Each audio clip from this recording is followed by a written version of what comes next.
ಆ ಅವಳು ಎಂದವನ ತಡವರಿಸುವಿಕೆಯ ನಡುವೆ ದನಿಯೊಂದು ತೇಲಿ ಬಂದಿತು. ನಾನು ಇಲ್ಲೇ ಇದ್ದೀನಿ. Nice to meet you. ನೀವು ಬಂದಿದ್ದು ತುಂಬ ಸಂತೋಷವಾಯಿತು. ಒಳಗಡೆ ಹೋಗಿ, ಗಂಡು ಹೆಣ್ಣು ಇದ್ದಾರೆ ಎಂದಳು ಅದೇ ಬೆಳಕಿನ ಚೆಲುವೆ ಮುದ್ದಾದ ನಗುವಿನೊಂದಿಗೆ. ಶ್ರೀನಿಕಾ, ಗವಿಯಾಳದಿಂದ ಬಂದಿದ್ದವನ ದನಿ ಪಕ್ಕದಲ್ಲಿ ನಿಂತವಳ ನೋಡಿ ಅವನ ಕಡೆ ತಿರುಗಿ ನೋಡಿದಳು. ಓಕೆ ಅಭಿ, ನಾನು ಒಳಗಡೆ ಆಕಾಶ್ ಇಶಾನ್ ಮೀಟ್ ಮಾಡಿ ಬರ್ತೀನಿ ಎಂದು ಒಳ ನಡೆದನಾತ. ಯಾಕೆ ಹಾಗೆ ನೋಡ್ತೀರಾ? ನನ್ನ ಯಾವತ್ತೂ ನೋಡಿ ಇಲ್ಲವೇ ಎಂದಳು ಶ್ರೇಣಿಕಾ ಅದೇ ಮಂದಹಾಸದಿಂದ. ನೇರಳೆ ಬಣ್ಣದ ಕನ್ನಡಿಯ ವಿನ್ಯಾಸ ಇರುವ ಗ್ರ್ಯಾಂಡ್ ವರ್ಕ್ ಸೀರೆ, ಅದಕ್ಕೊಪ್ಪುವ ತುಂಬು ತೋಳಿನ ನೆಟ್ಟೆಡ್ ರವಿಕೆ, ಕತ್ತಲ್ಲಿ ಒಂದು ಎಳೆಯ ಚಿಕ್ಕ ವಜ್ರದ ನೆಕ್ಲೆಸ್, ಕಿವಿಯಲ್ಲಿ ವಜ್ರದ ಓಲೆ, ಒಂದು ಕೈಯಲ್ಲಿ ವಾಚ್, ಮತ್ತೊಂದು ಕೈಯಲ್ಲಿ ಒಂದು ವಜ್ರದ ಬಳೆ, ಕೂದಲನ್ನು ಹಾರಲು ಬಿಡದೆ ಮೇಲಕ್ಕೆತ್ತಿ ರಿಬ್ಬನ್ ಹಾಕಿ ಬಂಧಿಸಿರುವಳು. ತುಟಿಗೆ ಕೆಂಪು ಬಣ್ಣ, ಬೈತಿಲಿಯಲ್ಲಿ ಕುಂಕುಮ ಹಚ್ಚಿ ಕತ್ತಲ್ಲಿ ಕರಿಮಣಿ ಧರಿಸಿರುವಳು. ಸ್ವರ್ಗದ ದೇವತೆಯಂತೆ ಮಿಂಚುತ್ತಿದ್ದಾಳೆ. ನೀ ನಿಜವಾಗಿಯೂ ಬಂದಿರುವೆಯಾ? ತನ್ನ ಕಣ್ಣನ್ನೇ ನಂಬಲಾಗುತ್ತಿಲ್ಲ ಅವನಿಗೆ. ಅಷ್ಟು ಬೇಡಿದರೂ ಬರದವಳು ಈಗ ಏಕಾಏಕಿ ಹೇಗೆ ಬಂದಳು? ಯಾಕೆ ಇಷ್ಟೊಂದು ಅನುಮಾನ ನಿಮಗೆ? ನಾನು ಬಂದಿದ್ದು ನಿಮಗೆ ಇಡಿಸಲಿಲ್ಲ ಎನ್ನಿಸ್ತದೆ. ನಾನು ವಾಪಸ್ ಹೋಗ್ಲಾ ಎಂದಳು ಸ್ವಲ್ಪ ಅಸಮಾಧಾನದ ದನಿ ಸೇರಿಸಿ. ಬೇಡ ಬೇಡ, ಹೋಗಬೇಡ. ನನ್ನ ಜೊತೆ ಇರೋಕ್ಕೆ ಈಗಲಾದರೂ ಮನಸ್ಸು ಬಂತಲ್ಲ ನಿನಗೆ. ನಾನಂತೂ ನಿನ್ನ ತುಂಬ ಮಿಸ್ ಮಾಡಿಕೊಂಡೆ ಎಂದವನ ಕಂಗಳಾಸಿಯೇ ಹೇಳುತ್ತಿದ್ದೆ ಅವನೆಷ್ಟು ನೊಂದಿರುವ ಎಂದು. ನನಗೇನು ಸನ್ನಿಧಿ ಮದುವೆ ಲಗ್ನ ಪತ್ರಿಕೆ ಬಂದು ತಲುಪಿಲ್ಲ. ಆದರೆ ನಾನು ಬಂದಿರೋದು ಪಲ್ಲವಿಯ ಕಡೆಯವಳಾಗಿ. ಅವಳಿಗೆಂದು ಯಾರೂ ಇಲ್ಲ. ಅದಕ್ಕೆ ಅವಳ ಅಕ್ಕನಾಗಿ ನಾನೇ ಬಂದಿರುವೆ. ನಾಳೆ ಮದುವೆ ಮುಗಿಸಿಕೊಂಡು ಹೋಗುವೆ ಎಂದಳು ಶ್ರೇಣಿಕಾ ಕಣ್ತೇಲಿಸಿ. ಸರಿ ಸರಿ, ನಿನ್ನ ಇಷ್ಟ. ನಾನೇನು ಒತ್ತಾಯ ಮಾಡುವುದಿಲ್ಲ. ನೀನು ಏನೇ ನಿರ್ಧಾರ ತೆಗೆದುಕೊಂಡರೂ ನನಗೆ ಒಪ್ಪಿಗೆ ಇದೆ. ನೀನು ನನ್ನ ಜೊತೆ ಇದ್ದರೆ ಸಾಕು, ನನಗೆ ಇನ್ನೇನು ಬೇಡ ಎಂದನು ಅವಳ ಕೈಯಲ್ಲಿ ಕೈ ಬೆಸೆದು. ನಿಮ್ಮ ಜೊತೆ ಇರದೆ ಇನ್ಯಾರ ಜೊತೆ ಇರಲು ಆಗುತ್ತದೆ? ಅಭಿಮನ್ಯು ಹೆಂಡತಿ ಎಂದರೆ ಅವರ ಜೊತೆಗೆ ಇರಬೇಕು ತಾನೆ ಎಂದಳು ಕಣ್ಣೊಡೆದು. ಸರಿ ಬಾ, ನಿಂಗೆ ಏನೊಂದು ವಿಷಯ ಗೊತ್ತಾ? ಶ್ರೀ ವರುಣ್ ಕೂಡ ಮದುವೆ ಆಗ್ತೀನಿ ಅಂತ ನಿಂತಿದ್ದಾನೆ. ಈ ಇಶಾನ್ ವರುಣ್ ಸೇರಿಕೊಂಡು ಏನೇನೋ ಮಾಡಿ ಈ ನಿರ್ಧಾರ ಮಾಡಿದ್ದಾರೆ. ನನಗೂ ಕಾರಣ ಗೊತ್ತಿಲ್ಲ. ಮದುವೆ ಮುಗಿದ ಮೇಲೆ ಎಲ್ಲ ಹೇಳ್ತಾರಂತೆ. ಅದಕ್ಕೆ ನಾವು ಸುಮ್ಮನೆ ಇದ್ದೀವಿ ಎಂದನು ತಮ್ಮಂದಿರ ವಿಷಯ ನೆನೆದು. ನಿಟ್ಟುಸಿರು ಬಿಟ್ಟು, ಹೌದಾ, ಹೋಗಲಿ ಬಿಡಿ. ಅವನ ಲೈಫ್ ಅವನಿಷ್ಟ, ನಮಗೆ ಯಾಕೆ ಇನ್ನೊಬ್ಬರ ಸುದ್ದಿ ಎಂದಳು. ಅವಳಿಗೆ ಯಾರ ವಿಷಯದಲ್ಲೂ ಆಸಕ್ತಿ ಇಲ್ಲ. ಹಾಂ ಬಾ, ಒಳಗೆ ಹೋಗೋಣ ಎಂದವನ ಜೊತೆ ತಲೆ ಆಡಿಸಿ ಸುಮ್ಮನೆ ನಡೆದಳು. ಖುಷಿಯಲ್ಲಿ ಮುಳುಗಿದವರು ಶ್ರೀ ಕಡೆ ಅಷ್ಟು ಗಮನ ಕೊಡಲಿಲ್ಲ. ಎಲ್ಲರೂ ತಯಾರಿ ಕಡೆ ಇದ್ದರು. ಎದುರು ಸಿಕ್ಕ ನಿರುಪ ಸೊಸೆಯನ್ನು ತಬ್ಬಿ, ಶ್ರೀನಿಕ ಬಂದ್ಯ ಮಗಳೇ, ನೀನು ಬರ್ತೀಯೋ ಇಲ್ಲವೋ ಅಂತ ಭಯ ಆಗ್ತಿತ್ತು. ನಿನ್ನ ನೋವು ನನಗೆ ಅರ್ಥ ಆಗುತ್ತೆ ಕಂದ. ಆದರೆ ಹೆತ್ತ ಹೊಡಲು ನೋಡು, ಮಗ ಹೀಗೆ ನೋವು ಪಡೋದು ನೋಡಲಾಗೋದಿಲ್ಲ. ಅದಕ್ಕೆ ಕರೆದು ಬಿಟ್ಟೆ, ಕ್ಷಮಿಸಮ್ಮ ಎಂದರು ಸೊಸೆಯ ಕಿವಿಯಲ್ಲಿ. ಇರಲಿ ಬಿಡಿ. ಮೊದಲು ನಾನು ಬರುವುದು ಬೇಡ ಅಂದ್ಕೊಂಡೆ. ಇಲ್ಲಿಗೆ ಬಂದ ಮೇಲೆ ತಿಳಿಯಿತು. ನೀವು ಹೇಳಿದಂತೆ ಅಬಿಗೆ ನಿಜವಾಗ್ಲೂ ನನ್ನ ಅವಶ್ಯಕತೆ ಇದೆ ಅಂತ ಅನ್ನಿಸ್ತಿದೆ. ನೀವೇನು ಚಿಂತೆ ಮಾಡಬೇಡಿ, ನಾನು ಪಲ್ಲವಿ ಕಡೆಯಿಂದಲೇ ಬಂದಿದ್ದೀನಿ ಎಂದಳು. ಅಸಲಿಗೆ ನಿರುಪಮ್ಮನವರು ಮಗ ಅಣ್ಣ ತಮ್ಮಂದಿರ ಜೋಡಿ ನೋಡಿ ನೊಂದುಕೊಂಡು ಏಕಾಂಗಿಯಾಗಿ ಕೊರಗುವುದು ನೋಡಲಾಗದೆ ಶ್ರೀಯನ್ 2 ದಿನಕ್ಕೆ ಬರುವಂತೆ ಒಪ್ಪಿಸಿದ್ದರು. ಮದುವೆಗೆ ಆಕಾಶ್, ಇಶಾನ್, ಸಾತ್ವಿಕ್, ಅಭಿಮನ್ಯು ಕೆಲಸದ ಕಡೆಯಿಂದ ಊರಿನಿಂದಲೂ ತುಂಬ ಜನಗಳ ಆಗಮನವಾಗುವುದರಿಂದ ಸೊಸೆಯ ಉಪಸ್ಥಿತಿ ಅವಶ್ಯಕವಾಗಿತ್ತು. ಅದನ್ನು ಅರ್ಥ ಮಾಡಿಕೊಂಡು ಶ್ರೇಣಿಕಾ ಕೂಡ ಮದುವೆಗೆ ಬಂದಿದ್ಲು. ಯಾರ ಜೊತೆ ಬಂದೆ? ಒಬ್ಬಳೇ ಬಂದ್ಯಾ ಎಂದರು ಸುತ್ತಲೂ ಅವಲೋಕಿಸಿ. ಇಲ್ಲ, ನಾನು, ವೇದ, ನಯನ ಎಲ್ಲ ಒಟ್ಟಿಗೆ ವೇದಾಳ ತಂದೆಯ ಕಾರಿನಲ್ಲಿ ಬಂದಿದ್ದು. ಈ ಸೀರೆ ಒಡವೆ ಎಲ್ಲ ವೇದಾಳದೆ. ಚೆನ್ನಾಗಿದೆಯಾ? ಇಲ್ಲಿಗೆ ಮಾಮೂಲಿಯಾಗಿ ಹೋಗೋದು ಬೇಡ ಅಂತ ಅವಳೇ ಕೊಟ್ಟಳು ಎಂದಳು ಮುಜುಗರದಿಂದ. ನನ್ನ ಸೊಸೆ ಏನು ಹಾಕಿದರೂ ಚೆಂದಾನೆ. ಇದೆಲ್ಲ ಸ್ವಲ್ಪ ದಿನ ಅಷ್ಟೇ. ಆಮೇಲೆ ನಿನ್ನ ಅಧಿಕಾರ ನಿನಗೆ ಸಿಗುತ್ತದೆ. ಯಾರ ವಸ್ತುಗಳನ್ನು ಬಳಸುವ ಸ್ಥಿತಿ ಬರುವುದಿಲ್ಲ, ಯೋಚಿಸಬೇಡ ಎಂದರು ಅವಳ ಮೊಗಸವರಿ. ಅವರು ಕೊಡುವೆ ಎಂದರು ಬೇಡ ಎಂದಿದ್ದಳು. ಅದೇನು ಇಬ್ಬರೇ ಮಾತುಕತೆ ಮಾಡ್ತಿದ್ದೀರಾ? ನಾನು ಅವಳ ಜೊತೆ ಮಾತಾಡಬೇಕು ಬಿಡಮ್ಮ ಎಂದನು ಅಭಿ ಮುಖ ಊದಿಸಿಕೊಂಡು ಹೆಂಡತಿಯ ಹಿಂದೆ ಸೆಳೆದು. ಸರಿ ಸರಿ ಅಭಿ, ಶ್ರೀನಿಕನ ಊಟಕ್ಕೆ ಕರ್ಕೊಂಡು ಹೋಗು, ಪಾಪ ಹೊಟ್ಟೆ ಹಸಿದಿರಬೇಕು ಎಂದವರು ಕಣ್ಣ ಸನ್ನೆಯಲ್ಲಿ ಅಭಿ ಬೆಳಗ್ಗೆಯಿಂದ ಊಟ ಮಾಡಿಲ್ಲ ಎಂದು ಸೊಸೆಗೆ ತಿಳಿಸಿ ಹೋದರು. ಬನ್ರಿ ಊಟ ಮಾಡಿ ಮಾತಾಡೋಣ, ವೇದ ನಯನ ಫೋನ್ ಮಾಡ್ತಿದ್ದಾರೆ ಎಂದವಳ ಮಾತಿಗೆ ತಲೆ ಆಡಿಸಿ ಅವಳಿಂದೆ ಹೋದನು ಅಭಿ. ಅವನಿಗೆ ಹೆಂಡತಿ ಬಂದಿರುವುದೇ ದೊಡ್ಡ ಖುಷಿ. ಊಟದ ಹಾಲಿನಲ್ಲಿ ಆಗಲೇ ಸನ್ನಿಧಿ ಜೊತೆ ಅವಳ ಗೆಳತಿಯರು ಸಂಜನಾ ಪ್ರಜ್ಞಾ ಕುಳಿತಿದ್ದರು. ಇನ್ನೊಂದು ಕಡೆ ವೇದ ನಯನ ಮಾತನಾಡುತ್ತಾ ಇದ್ದರು. ಶ್ರೀ ಬಂದದ್ದು ನೋಡಿ, ಏನೇ ಶ್ರೀ, ಆಗ್ಲಿಂದ ಕಾಯ್ತಿದ್ದೀನಿ, ಬೇಗ ಬರೋದು ಬೇಡ್ವಾ ಎಂದಳು ವೇದ. ಅವಳ ಮಾತಿಗೆ ಇತ್ತ ದೃಷ್ಟಿ ಹರಿಸಿದವರಿಗೆ ಶ್ರೇಣಿಕಾ ನೋಡಿ ಆಶ್ಚರ್ಯ ಆಗಿತ್ತು. ಆದರೆ ಶ್ರೇಣಿಕಾ ಮಾತ್ರ ಅವರ ಕಡೆ ಗಮನ ಕೊಡಲೇ ಇಲ್ಲ. ಸನ್ನಿಧಿ ಗೊತ್ತಿಲ್ಲದ ವಿಷಯವನ್ನು ಕಣ್ಣಾರೆ ಕಂಡಂತೆ ಅಂದು ಅಭಿಗೆ ತಿಳಿಸಿದ್ದರೆ ಸಂಜನಾ ಮೊದಲಿನಿಂದಲೂ ತನ್ನ ಮೇಲೆ ಅಸೂಯೆ ಪಟ್ಟವಳು. ಪ್ರಜ್ಞಾ ತಪ್ಪಾಗಿ ತಿಳಿದರೂ ಮೂಕಿಯಂತೆ ಇದ್ದವಳು ಅಂಜನಾ. ಒಳ್ಳೆಯವಳಾಗಲು ಹಿಂದೆ ಸರಿದವಳು. ಅವರ ಜೊತೆಗೇನು ಮಾತನಾಡಿಯಾಳು ಶ್ರೇಣಿಕಾ. ವೇದ ಕರಣ್ ಬರಲಿಲ್ವಾ, ನಯನ್ ನೂತನ್ ಎಲ್ಲಿ ಎಂದನು ಅಭಿ. ವೇದ ನಯನ್ ಕಡೆ ನೋಡಿ ಆತ್ಮೀಯವಾಗಿ, ಕರಣ್ ನಾಳೆ ಬರ್ಬೋದಣ್ಣ ಎಂದಳು ವೇದ. ನೂತನ್ ಬರ್ತಿದ್ದಾರಂತೆ, ಇನ್ನೇನೋ ಬರುವರು ಎಂದಳು ನಯನ ಮಾತಿನ ಮಳ್ಳಿ. ಶ್ರೇಣಿಕಾ, ನೀನು ವಾಪಸ್ಸಿಗೆ ನಮ್ಮ ಜೊತೆ ಬರ್ತೀಯೋ ಇಲ್ಲ ಇಲ್ಲೇ ಇರ್ತೀಯೋ ಎಂದಳು ವೇದ. ಇವಾಗ ತಾನೇ ಬಂದಿದ್ದೀರಾ, ವಾಪಸ್ ಹೋಗೋದು ಯಾಕೆ?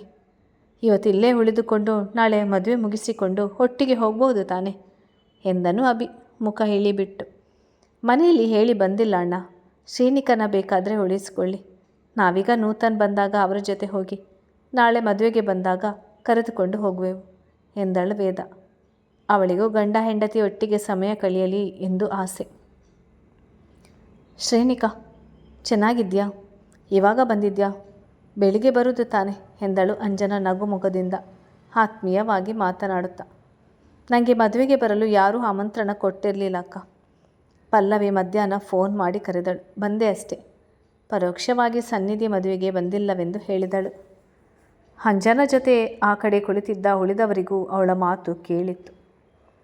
ಅಭಿಯವರೇ, ಶ್ರೇಣಿಕನ ಊಟ ಮಾಡಿಸಿ ಸ್ವಲ್ಪ ಹೊತ್ತು ಮಲಗಿಸಿ, ಅವಳಿಗೆ ಆರೋಗ್ಯ ಅಷ್ಟು ಚೆನ್ನಾಗಿಲ್ಲ. ನಾಳೆ ಮದುವೆಯಲ್ಲಿ ಓಡಾಡುವುದಕ್ಕೆ ಶಕ್ತಿ ಬೇಕು, ರೆಸ್ಟ್ ಮಾಡಲಿ ಎಂದಳು ವೇದ.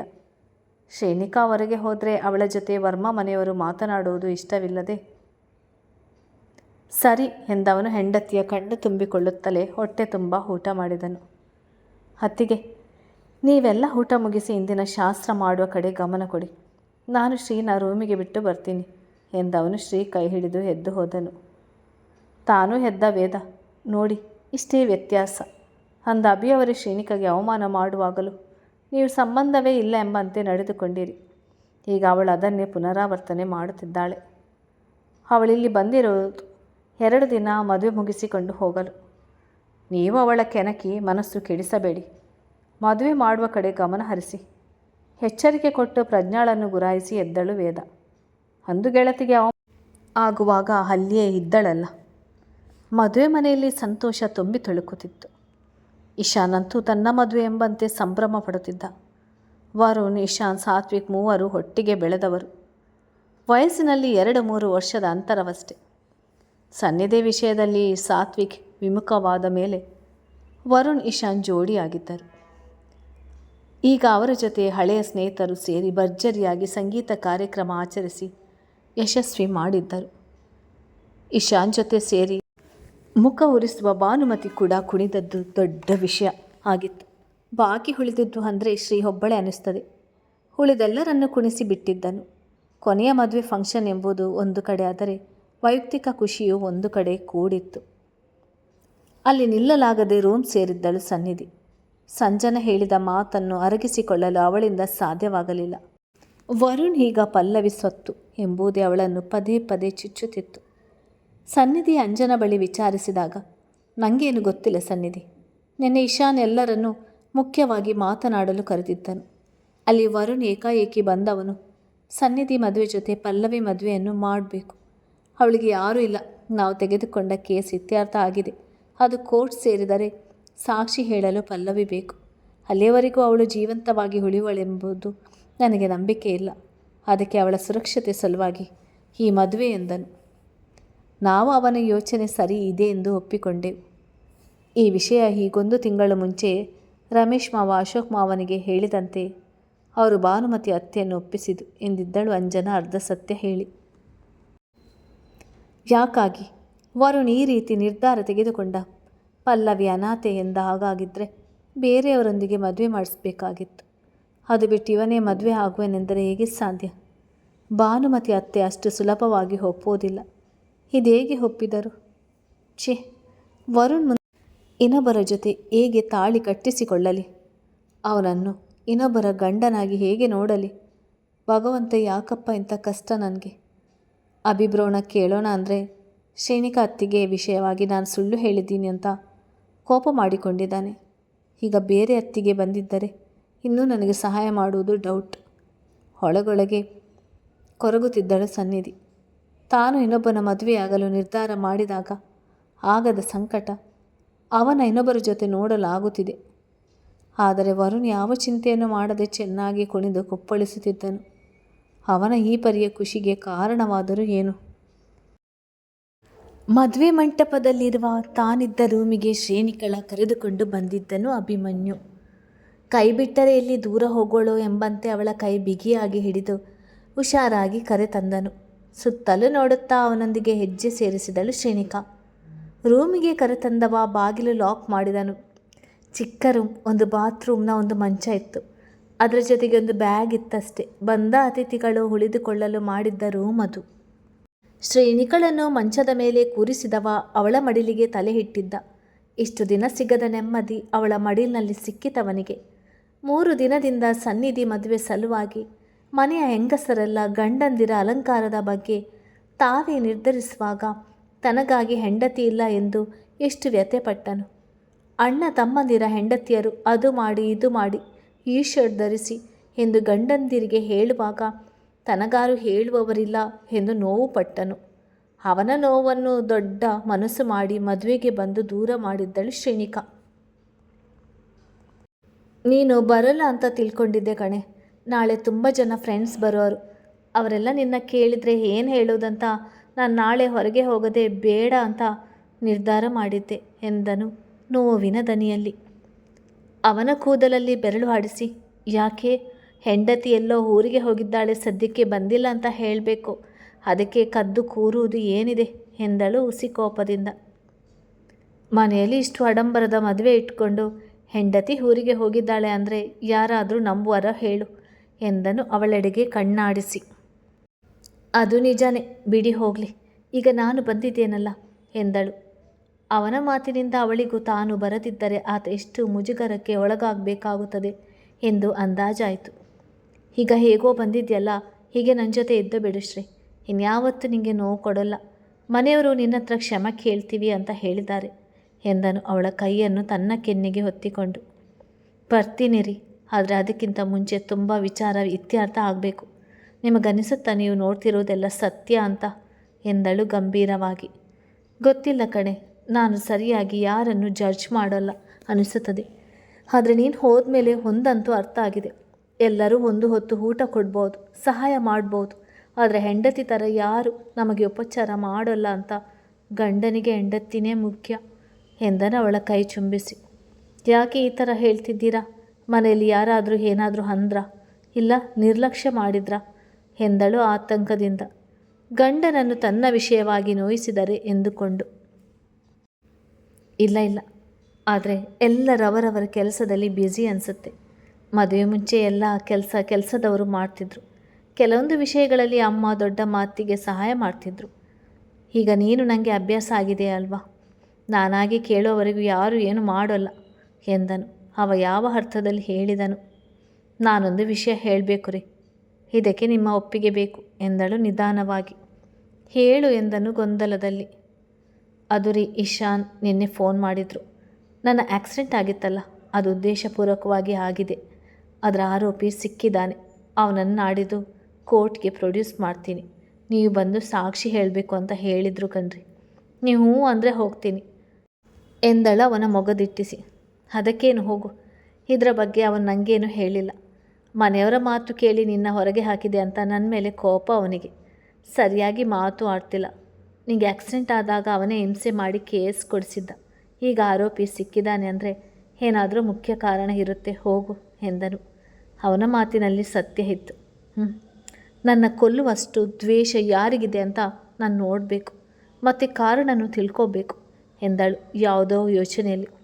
ತಿಳ್ಕೊ ನೀನು ಅವತ್ತು ಇದ್ದ ಸ್ಥಿತಿ ನೆನಪಿಸಿಕೊಂಡರೆ ಆ ಕೊಲೆಗಾರನನ್ನು ನಾನು ಏನು ಮಾಡ್ತೀನೋ ಗೊತ್ತಿಲ್ಲ.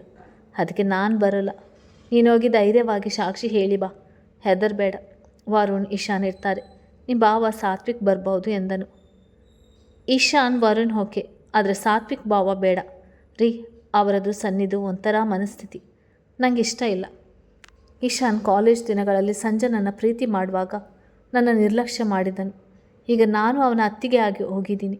ನೋಡಿ ಹೇಗಿದೆ, ದೈವ ಇಚ್ಛೆ ಎಂದಳು ಅರ್ಥಗರ್ಭಿತವಾಗಿ ನಕ್ಕು. ಹಾಂ, ನಾವು ಬೇಡ ಅಂತ ಬಿಟ್ಟು ಹೋಗೋದೇ ನಮ್ಮ ಜೀವನದಲ್ಲಿ ದೊಡ್ಡ ಸ್ಥಾನ ಪಡೆಯುವುದು ಅಂತ ಎಲ್ಲೋ ಓದಿದ ನೆನಪು ನನಗೆ. ಹಿಂಚರ ಮದುವೆ ಸಮಯದಲ್ಲಿ ನಿನ್ನ ತುಂಬ ಸಾರಿ ನೋಡಿದ್ದೆ, ಆದರೆ ನೀನೇ ನನ್ನ ಸತಿ ಅಂತ ಊಹೆ ಮಾಡಿರಲಿಲ್ಲ ನೋಡು ಎಂದನ ಅವಳ ಕೆನ್ನೆ ಹಿಂಡಿ. ಅದೆಲ್ಲ ಆಕಸ್ಮಿಕವಾಗಿ ಆಗಿದ್ದು ಬಿಡಿ. ಇಲ್ಲ ಅಂದಿದ್ರೆ ಈ ಬಡವಿ ಶ್ರೀನಿಕಾ ಕೋಟ್ಯಾಧಿಪತಿ ಅಭಿಮನ್ಯು ವರ್ಮನ ಹೆಂಡತಿ ಆಗೋಕ್ಕೆ ಸಾಧ್ಯ ಇತ್ತಾ? ಕನಸು ಕಾಣುವುದು ಕಷ್ಟವೇ ಎಂದಳು ಹಳೆ ದಿನಗಳ ನೆನೆದು. ಏನಿಲ್ಲ, ಹಣೆ ಬರಹ ಅದು. ಹಿರಿಯರು ಹೇಳಿಲ್ವಾ, ಋಣಾನು ಬಂದ ರೂಪೇನ ಪತಿ ಪತ್ನಿ ಸುತಾಲಯ ಅಂತ. ಹಾಗೆ ಈ ಅಭಿಮನ್ಯು ವರ್ಮನ ಹಣೆಯಲ್ಲಿ ನಿನ್ನ ಹೆಸರಿತ್ತು, ಆಯಿತು ಅಷ್ಟೇ. ಇಲ್ಲ ಅಂದಿದ್ರೆ ಪ್ರಣತಿ ಮೇಲಿನ ಕೋಪದಲ್ಲಿ ಇಶಾನ್ ಪ್ರೀತಿ ಮಾಡಿರುವ ಸಂಜನನ ಮದುವೆಯಾಗಿ ಅವನ ನೋವಿಗೆ ನಾನೇ ಕಾರಣ ಆಗ್ತಿದ್ದೆ ಎಂದವನ ಮುಖದಲ್ಲಿ ಪಶ್ಚಾತ್ತಾಪ ಸ್ಪಷ್ಟ. ನಿಜ ರೀ, ನಾನು ಶೋಭಾ ಆಂಟಿ ಹೇಳಿದ ತಕ್ಷಣ ಈ ಮದುವೆಗೆ ಒಪ್ಪಿಕೊಳ್ಳಲು ಅದು ಒಂದು ಕಾರಣ, ಅವರಿಬ್ಬರು ಒಂದಾಗಲಿ ಅನ್ನೋದು. ಇನ್ನೊಂದು, ನೀವು ಸಂಜನಳ ಮದುವೆ ಆಗುತ್ತಿರೋ ಉದ್ದೇಶ ಅವತ್ತು ನೂತನ ಹತ್ರ ಹೇಳುವಾಗ ನಾನು ಕೇಳಿಸಿಕೊಂಡಿದ್ದೆ. ಅದಕ್ಕೆ ನಿಮ್ಮಿಂದ ಸಂಜನೆಗೆ ತೊಂದರೆ ಆಗಬಾರ್ದು ಎಂದು ಆ ನಿರ್ಧಾರ ಮಾಡಿದೆ ಎಂದಳು ಹಿಂದಿನ ಸತ್ಯವನ್ನು ಹೇಳಿ. ನಾನು ಅಷ್ಟು ಕೇಳಿಕೊಂಡರೂ ನಿಜ ಹೇಳಿಲ್ಲ ನೀನು. ಕೊನೆಗೆ ಸಂಜನ ತಾಯಿ ಬಂದು ಹೇಳಬೇಕಾಯಿತು. ನೋಡು, ನನಗೆ ನಂಬಿಕೆ ಇತ್ತು ನೀನು ಸುಳ್ಳು ಹೇಳ್ತಿದ್ಯಾ ಅಂತ ಎಂದನು. ನಾನು ಸತ್ಯ ಹೇಳಿ ಸಂಜನಾ ಇಶಾನ್ ನಡುವೆ ಬಿರುಕು ಸೃಷ್ಟಿಸಲು ಇಷ್ಟ ಆಗಲಿಲ್ಲ, ಅದಕ್ಕೆ ಮುಚ್ಚಿಟ್ಟೆ. ಆದರೆ ಅವಳೇ ನನ್ನ ವಿರುದ್ಧ ನಿಂತಳು ಎಂದವಳ ಮಾತಿನಲ್ಲಿ ಬೇಸರ. ಬಿಡು ಹೋಗಲಿ, ಇಷ್ಟು ದಿನ ಕೇಸ್ ವಿಚಾರಣೆ ಅಂತ ಇಶಾನ್ ಸಂಜನಳ ಕಡೆ ಗಮನ ಹರಿಸಿರಲಿಲ್ಲ. ಇನ್ಮುಂದೆ ಅವಳ ಸರಿಯಾಗಿ ಬಗ್ಗು ಬಡಿತಾನೆ. ಅವನು ನಮ್ಮ ಥರ ಅಲ್ಲ, ತಪ್ಪು ಅಂದರೆ ಕೊಲ್ಲೋಕ್ಕೂ ಹಿಂದೆ ಮುಂದೆ ನೋಡಲ್ಲ. ಪ್ರಣತಿಯನ್ನು ಸಮರ್ಥ ಹೊರಗೆ ಹಾಕಿದ್ದ, ಬುದ್ಧಿ ಮುಟ್ಟಿಸಿದನು. ಗೊತ್ತಾಯಿತು, ಸಂಜನ ಹಾಳಾಗಲು ಪ್ರಣತಿಯವರೇ ಕಾರಣ. ಸಂಜನಗೆ ಕಾಲೇಜ್ ಸಮಯದಲ್ಲಿ ಇಂಥ ಬುದ್ಧಿ ಇರಲಿಲ್ಲ. ಪಾಪ ಪ್ರಣತಿಯನ್ನು ತವರಿಗೆ ಕಳಿಸಬಾರ್ದಿತ್ತು ರೀ. ಅವರ ಮನೆಯಲ್ಲಿ ತಿನ್ನುವ ಊಟಕ್ಕೂ ಕಷ್ಟ ಇದೆ. ಈಗ ಅವರ ತಂದೆಯ ಕೆಲಸ ಬಿಟ್ಟಿದ್ದಾರೆ. ಇವಳೊಬ್ಬಳು ಹೇಗೆ ಮನೆ ನಿಭಾಯಿಸಲು ಸಾಧ್ಯ?